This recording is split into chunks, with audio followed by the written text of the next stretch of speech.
Acting Deputy President. Well, this afternoon I also rise to join this matter of public importance submitted by Senator Claire Moore from Queensland. And you have to hand it to the Australian Labor Party. When it comes to pure shamelessness, they are second to none. Labor senators have brought a motion to this parliament which accuses someone else of not being upfront about tax plans. You couldn't make this up if you'd wanted to. The party of Julia Gillard, there will be no carbon tax under a government I lead, Gillard now comes into this chamber and complains that other people are not being upfront about their tax plans. I suppose you have to concede, though, that what the Australian Labor Party lacks in credibility on these issues, it sure makes up for in pure hide. But let's go through some of the facts. Firstly, quite contrary to claims in this motion, the government has made it entirely clear what it's doing in relation to tax. The government is carefully, methodically working through the elements of the tax system and making an assessment about what changes will be the most effective in providing greater incentives for Australians who work, save and invest. Once that work is complete, the government will make an announcement, and that announcement will be made before the next election. So that is as proper and as careful and as methodical as it needs to be. The people of Australia will have the opportunity to make their decision based on policy choices that are clear and that will be well known. Now, that is the responsible approach to take. I understand that it's an approach which is entirely foreign to members of the Australian Labor Party. As the traumatic experience of the Rudd-Gillard government and its litany of policy disasters amply demonstrates, there is a reason the government is taking this approach. There is a reason the government has taken this approach. It's because experience has taught us that our approach works and the approach of those opposite does not work. As senators will be aware, this week marks the 20th anniversary of the election of the Howard government in 1996. And in its first term, the government embarked upon what the then Prime Minister described as the Great Tax Adventure. Mr Howard said that the government would be careful and methodical in reviewing the tax system, and he said that any changes would have to pass a number of basic tests.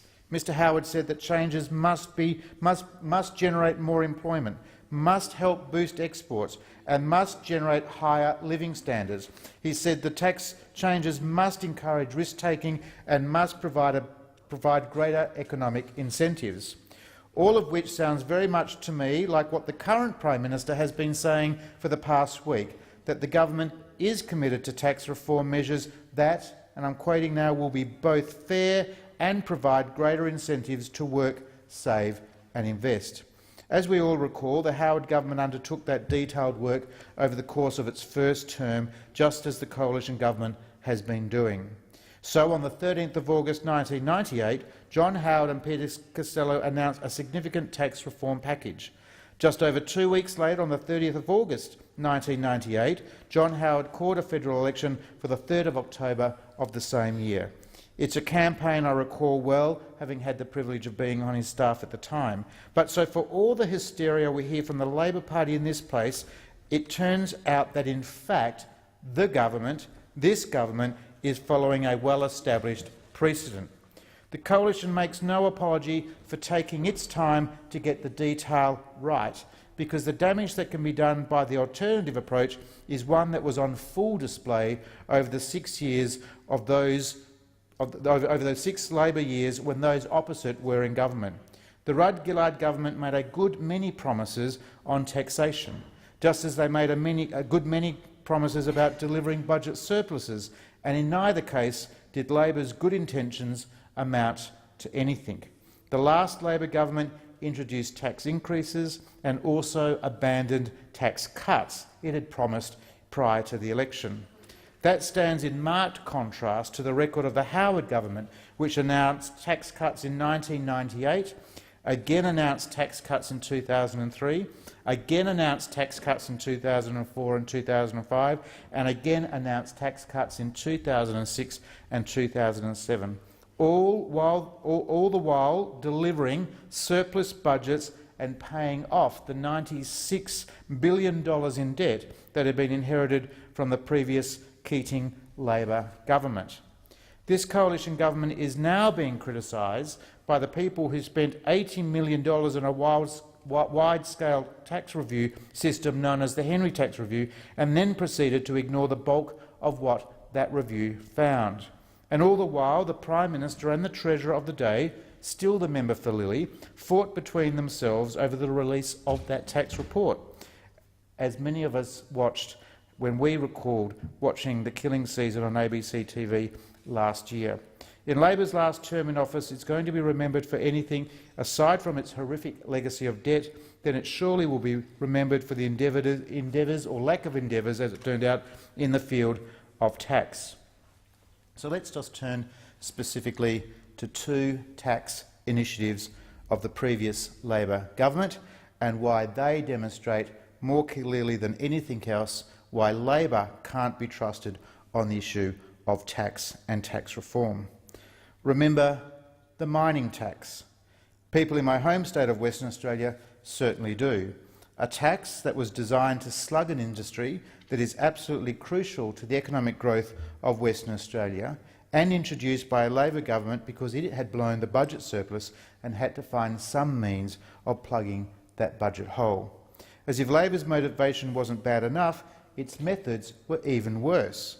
Remember when the mining tax was first proposed under Kevin Rudd in his first iteration as Prime Minister, it was projected to raise around $50 billion in revenue.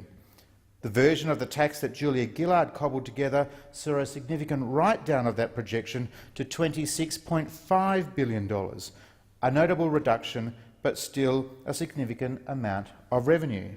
But the problem wasn't the first downwards revision of the projected revenue to be raised by the mining tax. The reductions kept coming and coming and coming. So in February 2012, the member for Lilley, still the Treasurer, was forced to concede that in the first 6 months of its operation, Labor's mining tax had raised just $126 million, falling ridiculously short of the suggested tens of billions originally projected. It then emerged that only around 20 mining companies had actually been required to pay the Minerals Resource Rent Tax, but that another 145 had been required to go through the process of compliance.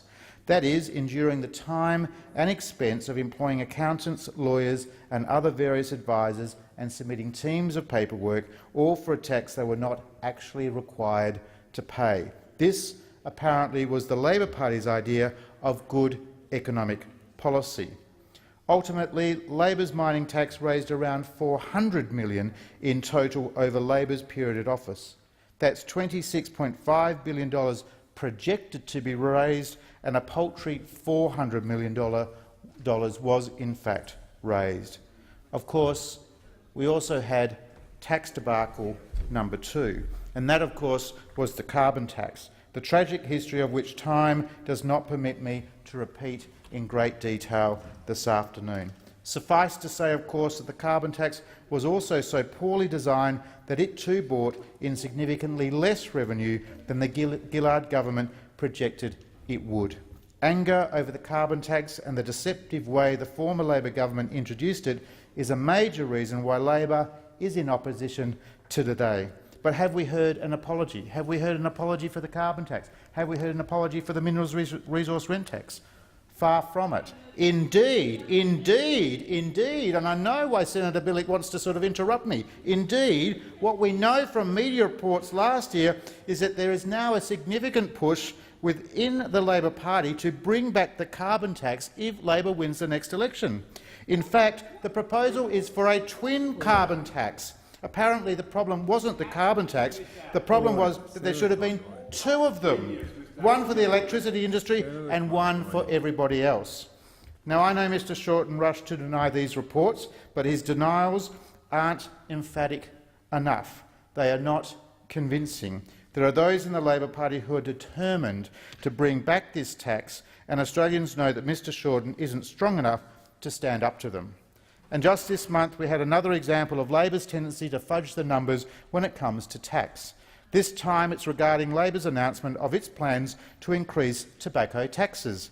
In the Australian Financial Review, we learned, and I'm quoting now, that budget experts have challenged Labor's policy, saying it makes the mistake of using what will ultimately be a diminishing revenue source to fund long-run